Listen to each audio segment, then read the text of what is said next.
শতকরা 90% তৃণমূল কংগ্রেসের বিরুদ্ধে ভোট দেবে এবং বিজেপিকে ভোট দেবে। মুসলিমরা তারাও বিকল্প হিসেবে অন্য কাউকে হয়তো বেছে নেবে, তৃণমূলকে ভোট দেবে।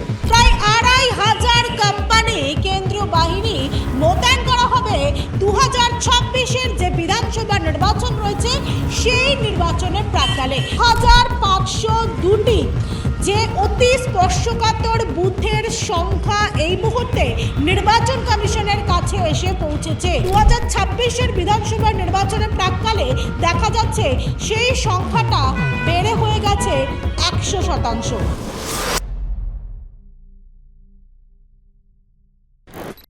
রাজ্য জুড়ে স্পর্শকাতর বুথের সংখ্যা নেহাত কম নয়, আর এই বাংলায় সন্ত্রাসমুক্ত নির্বাচন করার লক্ষ্যে ইতিমধ্যেই কেন্দ্রীয় বাহিনী মোতায়েন করা হচ্ছে এ বাংলাতে। সংখ্যাটা কত জানেন? প্রায় ২৫০০ কোম্পানি কেন্দ্রীয় বাহিনী মোতায়েন করা হবে 2026-এর যে বিধানসভা নির্বাচন রয়েছে সেই নির্বাচনের প্রাক্কালে। নমস্কার, আমি তুলিকা রায়, বেঙ্গলি পার্টির পর্দায় আপনাদেরকে স্বাগত জানাচ্ছি। আসন্ন নির্বাচন অর্থাৎ এই 2026-এর যে নির্বাচন সেটা অন্যান্য নির্বাচন অর্থাৎ 2021-এর বিধানসভা নির্বাচন বলুন কিংবা 2024-এর লোকসভা নির্বাচন বলুন, এই নির্বাচন থেকে খানিকটা আলাদা 2026-এর নির্বাচন। কেন বলছি? তার অন্যতম কারণ SIR। আর এই SIR নিয়ে যেভাবে রাজ্য সরকার শুধু সুপ্রিম কোর্টে পৌঁছে গিয়েছিলেন এবং তার পরবর্তীতে সুপ্রিম কোর্টের নির্দেশ, হাইকোর্টের যারা কর্মীরা রয়েছে তাদেরকে নিয়োগ করা, এই একাধিক গল্প তো রয়েছে, কিন্তু তার সঙ্গে দেখা যাচ্ছে যে কেন্দ্রীয় বাহিনী এর আগেও আমরা যখন 2021-এর বিধানসভা নির্বাচন বলুন কিংবা 2024-এর নির্বাচন, সেই সমস্ত নির্বাচনে যেরকম কেন্দ্রীয় বাহিনী মোতায়েন করা হয়েছিল এবং এই কেন্দ্রীয় বাহিনীর কেন মোতায়েন করা হবে? কেন্দ্রীয় বাহিনীতে সরাসরি না, অর্থাৎ কেন্দ্রীয় বাহিনী মোতায়েন করা যাবে না, কলকাতা পুলিশ এবং রাজ্য পুলিশ এই দুই পুলিশকে দিয়েই ভোট করাতে হবে, বারংবার ধরে দাবি করে এসেছিলেন মুখ্যমন্ত্রী মমতা বন্দ্যোপাধ্যায়। এবং ইতিমধ্যেই আমরা দেখতে পাচ্ছি ইসি সূত্র খবর পাচ্ছি যেটা যে 240 করে অর্থাৎ দুবারে 240 এবং 240 মোট 480 কোম্পানি কেন্দ্রীয় বাহিনী আগামী 10ই মার্চের মধ্যে এ রাজ্যে প্রবেশ করছে। 240 প্রথম দফায় যে 240 কেন্দ্রীয় বাহিনী তারা আসছেন 1 মার্চ অর্থাৎ 1 মার্চের মধ্যেই বাংলায় আসছে এই কেন্দ্রীয় জওয়ানরা, এবং তার পরবর্তীকালে 240 কোম্পানি বাহিনী আসছে 10ই মার্চ। এবং তাদের কোথায় কোথায় পোস্টিং দেওয়া হবে, কোন কোন জায়গায় স্পর্শকাতর বুথ রয়েছে সেই সমস্ত জায়গায় এরিয়া ডমিনেট করা, রুট মার্চ করার কাজ করবেন প্রথম ধাপে কেন্দ্রীয় জওয়ানরা। ইলেকশন কমিশন সূত্রের ইতিমধ্যেই খবর যে সমস্ত জায়গায় স্পর্শকাতর বুথ রয়েছে, কোন কোন জায়গায় তাদেরকে ডিপ্লয়মেন্ট করা হবে, তার জন্য আজকেই রয়েছে সেই বৈঠক। অর্থাৎ ইলেকশন কমিশনের যারা অফিসাররা রয়েছেন তারা ঠিক করবেন 10ই মার্চের মধ্যে যে 480 কোম্পানি কেন্দ্রীয় জওয়ানরা আসছে বাংলায়, কিন্তু তাদের কোথায় কোথায় পোস্টিং দেওয়া হবে সেই সংক্রান্ত বিষয় নিয়ে নির্বাচন কমিশনের দপ্তরে রয়েছে জরুরি বৈঠক। এবং সেই বৈঠকের পরেই সিদ্ধান্ত নেওয়া হবে নির্বাচন কমিশনের পক্ষ থেকে যে এই 480 কোম্পানি নির্বাচনের আগে যেভাবে তাদেরকে নিয়ে আসা হচ্ছে বাংলায়, কোন কোন এরিয়া ডমিনেট করে নিজস্ব আয়ত্তে কেন্দ্রীয় বাহিনীর জওয়ানরা নিয়ে আসবেন। ইতিমধ্যে আমরা সূত্রের খবর, যেটা সূত্র মারফত জানতে পারছি যে 6টা ফেজে মূলত ভাগ করা হয়েছে। যে 6টা ফেজের মধ্যে প্রথম ফেজ ইতিমধ্যেই কমপ্লিট করা হয়েছে নির্বাচন কমিশনের পক্ষ থেকে, অর্থাৎ যে সমস্ত কোনটা স্পর্শকাতর বুথ রয়েছে, কোনটা অতি স্পর্শকাতর রয়েছে, কোনটা একেবারেই স্পর্শকাতর নয়, স্বাভাবিক ছন্দেই সেই সমস্ত বুথে ভোট করা যায়, সেই তালিকা এই মুহূর্তে চাইছে নির্বাচন কমিশন। আর সেই তালিকার জন্যই মূলত 6টা ফেজ ভাগ করা হয়েছে নির্বাচন কমিশনের পক্ষ থেকে। ইতিমধ্যে সেই 6টা ফেজের মধ্যে প্রথম যে ফেজ, সেই ফেজের যে ছাঁটবিন সেটা কিন্তু ইতিমধ্যেই সম্পন্ন হয়েছে, যেখানে ভাবলে যে তথ্য আপনাদের সামনে এই মুহূর্তে পেশ করছি সেটা ভাবলে বা শুনলে কার্যত চমকে যাবেন। 2502টি যে অতি স্পর্শকাতর বুথের সংখ্যা এই মুহূর্তে নির্বাচন কমিশনের কাছে এসে পৌঁছেছে, অর্থাৎ ভাবতে পারছেন প্রায় 100%। তথ্য বলছে 2021 সালে যে স্পর্শকাতর বুথের সংখ্যা ছিল প্রায় 85% এবং 2024-এর যে লোকসভা নির্বাচন ছিল সেই নির্বাচনে যে স্পর্শকাতর বুথের সংখ্যা ছিল 72, অর্থাৎ 72%।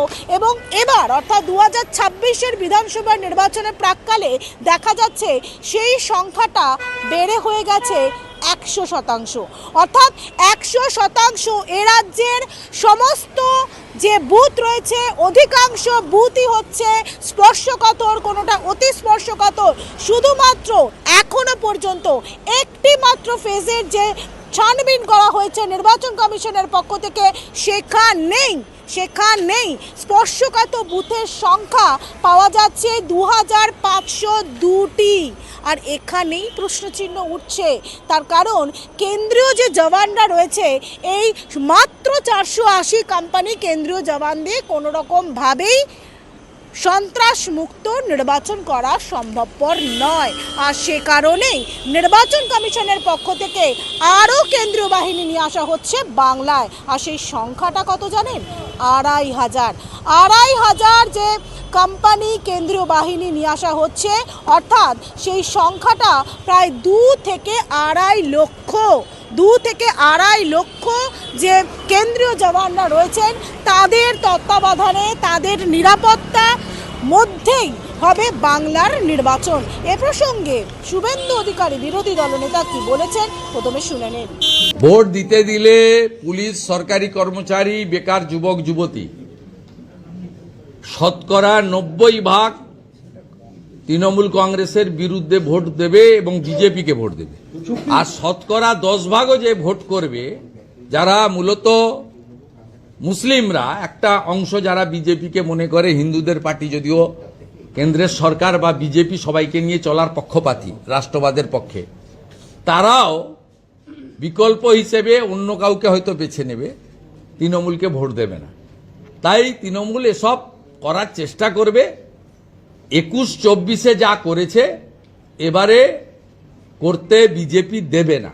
বিজেপি গত 2টি নির্বাচনের অভিজ্ঞতার ভিত্তিতে আমরা এবারে প্রথম থেকেই যত্নবান আছি।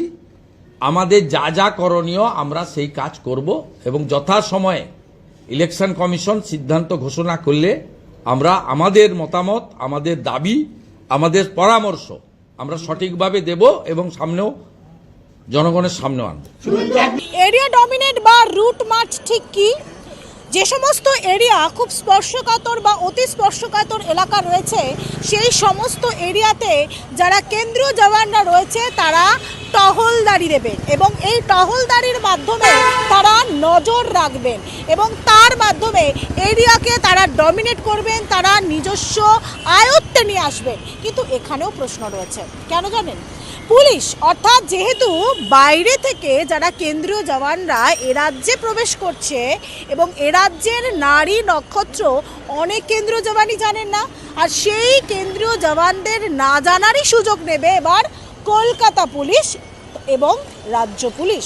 সুতরাং তারা বিভিন্ন জায়গায়, বিভিন্ন যে সমস্ত এরিয়া একেবারে শুনশান সেই সমস্ত জায়গায় হয়তো তাদেরকে এরিয়া ডমিনেট করার জন্য কেন্দ্রীয় জওয়ানদেরকে বলা হবে। কিন্তু এই বিষয়টা নিয়েও ইতিমধ্যে প্রশ্নচিহ্ন উঠছে যে কেন্দ্রীয় জওয়ান যে এই মুহূর্তে 480 কোম্পানি আসছে এবং পরবর্তীতে সংখ্যাটা আরও বাড়বে এবং মোট 2500 কোম্পানি কেন্দ্রীয় জওয়ান আসতে চলেছে বাংলায় এবং যাতে সন্ত্রাসমুক্ত নির্বাচন হয়।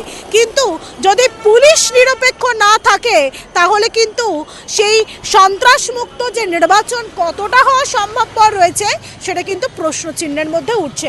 তবে আপনাদের যে তথ্য এই মুহূর্তে দেব, 2021 সাল যে নির্বাচন হয়েছিল এবং সেই নির্বাচনে আমরা দেখেছিলাম যেভাবে তৃণমূল সরকার ক্ষমতায় এসেছিল এবং কিন্তু তারই আগে যে সময় ফল ঘোষণা হয়েছিল সে সময় দেখেছিলাম আমরা কিভাবে গোটা রাজ্যে যারা বিজেপির কর্মী সমর্থকরা রয়েছেন তারা কিভাবে তাদের মার খেতে হয়েছে, তাদের কিভাবে বাড়ি ভাঙচুর করা হয়েছে, মাসের পর মাস তারা কিভাবে বাড়ি ছাড়া ছিল, এই ঘটনাক্রম আমরা দেখেছি। কিন্তু তার আগে যখন কেন্দ্রীয় জওয়ানরা তারা যখন বাংলায় এসেছিলেন, সেই সময় যেহেতু আপনাদের আগেই জানিয়েছি যে সেই সময় প্রায় 85% ছিল স্পর্শকাতর বুথের সংখ্যা, এবং সেই সময় কেন্দ্রীয় জওয়ান মোতায়েন ছিল এরাজ্যে 1230 কোম্পানি, অর্থাৎ 1230 কোম্পানি কেন্দ্রীয় জওয়ানরা মোতায়েন ছিল নির্বাচনের সময়। এবং সেই সংখ্যাটা 2024-এ যখন লোকসভা নির্বাচন হয় সে সময় সেই সংখ্যাটা ছিল 190 কোম্পানি ছিল, এবং এই মুহূর্তে সেই সংখ্যাটা আরও বাড়ছে। অর্থাৎ 2021 সালে যে সংখ্যা কেন্দ্রীয় জওয়ান ছিল, 2024 সালে সেই সংখ্যা আরও বেড়েছে, এবং 2026-এর যে নির্বাচন রয়েছে সেই নির্বাচনে 2500 অর্থাৎ 2500 কেন্দ্রীয় জওয়ান মোতায়েন করা হচ্ছে বাংলায়।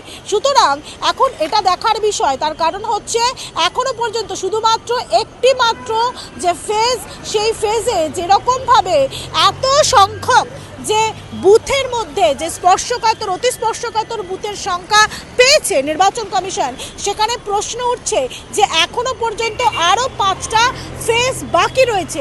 সেই 5টা ফেজের যে তদন্ত বা যে ছানবিন করা সেটা যদি করে তাহলে সেই সংখ্যাটা নেহাত কম নয়। সুতরাং প্রায় 50% যে স্পর্শকাতর এবং অতি স্পর্শকাতর বুথের সংখ্যা বেরোতে পারে এমনটাই মনে করছে নির্বাচন কমিশন। কিন্তু আগামী দিনই বলবে যে এই নির্বাচনে যে কেন্দ্রীয় জওয়ানরা রয়েছে তাদেরকে দিয়ে কি আদৌ সন্ত্রাসমুক্ত নির্বাচন হওয়া সম্ভব। আপনারা এতক্ষণ দেখছিলেন বেঙ্গল লিবার্টি, এবং এই ভিডিও যদি ভালো লাগে তাহলে লাইক, কমেন্ট, শেয়ার, সাবস্ক্রাইব করতে ভুলবেন না। www.bengalliberty.com এ আপনাদের জন্য রয়েছে সমস্ত খবর সাজানো, স্বাধীন, কাছেহীন গেরিলা সাংবাদিকতার পাশে দাঁড়ান। অসংখ্য ধন্যবাদ।